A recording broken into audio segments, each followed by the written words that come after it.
హైదరాబాద్ మెట్రోకు అరుదైన గుర్తింపు దక్కింది. ప్రపంచ ప్రఖ్యాత స్టాన్ఫోర్డ్ యూనివర్సిటీలో మేనేజ్మెంట్ విద్యార్థులకు, ప్రాక్టీషనర్లకు హైదరాబాద్ మెట్రో ప్రాజెక్టు విజయగాథ ఒక కేస్ స్టడీగా మారిందని metro rail MD NVS Reddy వెల్లడించారు. ఆ యూనివర్సిటీ ప్రచురించే స్టాన్ఫోర్డ్ సోషల్ ఇన్నోవేషన్ రివ్యూ తాజా సంచికలో ఈ అంశాన్ని ప్రచురించిందని తెలిపారు.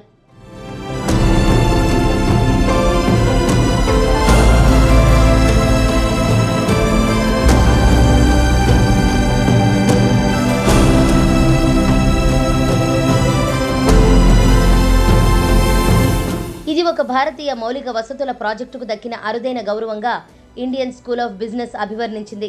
ప్రపంచంలో చేపట్టిన పలు భారీ ప్రాజెక్టుల అమలులో ఎదురయ్యే అనేక సమస్యలు, వాటిని అధిగమించడానికి కావాల్సిన నాయకత్వ లక్షణాలు తదితర అంశాలపై తగిన సూచనలు, పరిష్కార మార్గాలను ఈ త్రైమాసిక జర్నల్ ప్రచురిస్తుంది.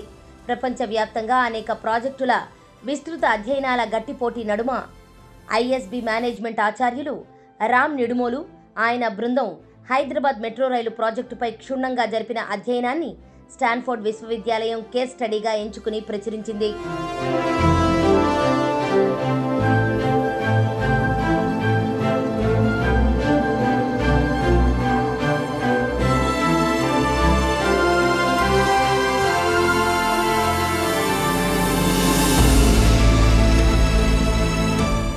పీపీపీ విధానంలో ప్రపంచంలోనే అతిపెద్ద మెట్రో రైలు ప్రాజెక్టును విజయవంతం చేయడంలో హెచ్ఎంఆర్ఎల్ ఎండీ ఎన్వీఎస్ రెడ్డి బృందం అసాధారణ నాయకత్వ ప్రతిభను కనబరిచిందని ఈ అధ్యయనంలో పేర్కొంది.